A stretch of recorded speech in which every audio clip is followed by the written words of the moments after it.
بعض مرتبہ دلوں میں یہ خیال پیدا ہوتا ہے کہ ہم جو اپنے آپ کو حضرات علماء دیوبند سے وابستہ قرار دیتے ہیں اور انہی کے خوشہ چی ہیں، کیونکہ ہمیں اس بات پر مکمل اعتماد، الحمدللہ مکمل اعتماد اور یقین ہے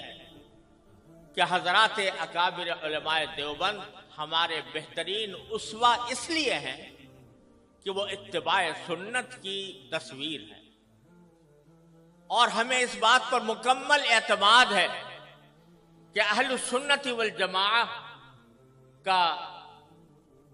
جو طریقہ ہے وہ ہمارے حضرات اکابر علماء دیوبند اس کا مظہر ہے،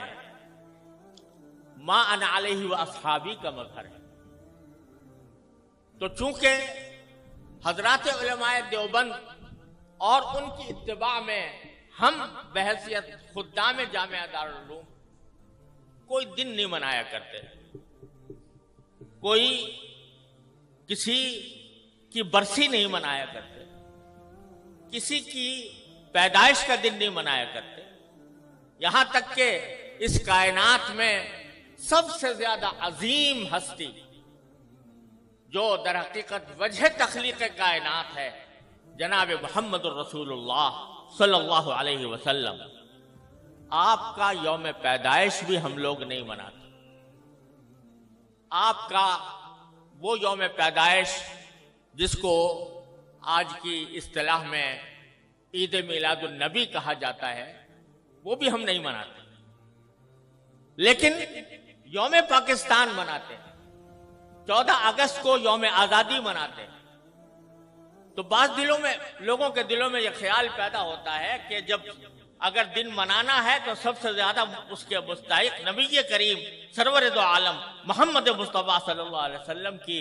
پیدائش ہے یا آپ کی یاد ہے جس کو منانے کے لیے کوئی تقریب منعقد کی جائے۔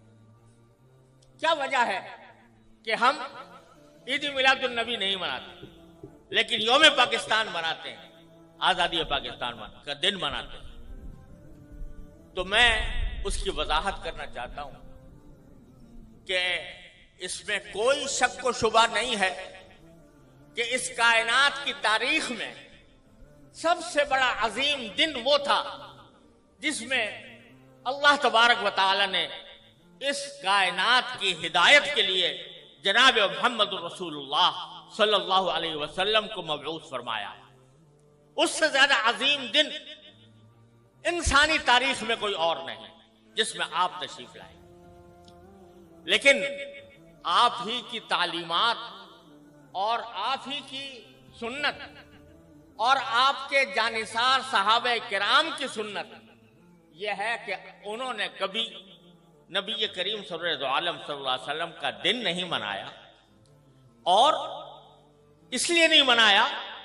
کہ اللہ تبارک و تعالی نے رسول کریم صلی اللہ علیہ وسلم کو اس لیے مبعوث فرمایا تھا تاکہ آپ کی ہدایت کی روشنی سے یہ کائنات منور ہو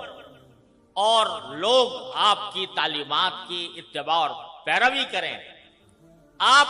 کی ذات والا صفات وہ ہر قسم کی رسمی کارروائیوں سے کہیں بالا تر ہے، اور حضرات صحابہ کرام جو آپ کی زندگی کے ایک سانس کے بدلے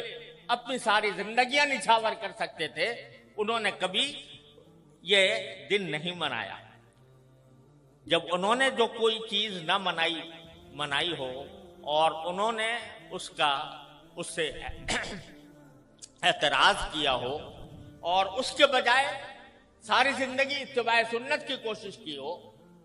اس کو اگر ہم منانا شروع کریں تو دین کے اندر ایک اضافہ ہوگا، دین کے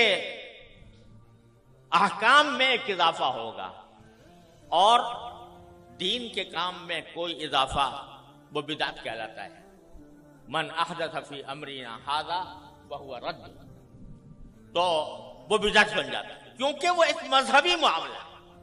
عید میلاد النبی مذہبی تقریب کے طور پر منائی جاتی ہے، مذہبی عید کے طور پر، عید کا نام اس کا رکھا گیا ہے، اور وہ مذہبی تقریب ہے، اور مذہبی تقریب اگر کوئی شخص مذہب کا حصہ سمجھ کر وہ بنائے گا تو دین میں ایک اضافہ ہوگا جس کا نام بدعت۔ اس لیے ہمارے اکابر علماء کرام نے اس بنانے کا اہتمام نہیں کیا۔ جہاں تک یہ 14 اگست کا تعلق ہے، 14 اگست کے یوم آزادی کا تعلق ہے، یہ کوئی مذہبی تقریب نہیں ہے، یہ کوئی دینی اجتماع نہیں ہے، یہ دینی تقریب نہیں ہے، بلکہ یہ ملکی تقریب ہے، اور ملک کی آزادی کے طور پر، اس کے ایک نشان کے طور پر اس کو منایا جاتا ہے۔ کوئی شخص بھی جو اس کو منانے والا ہے وہ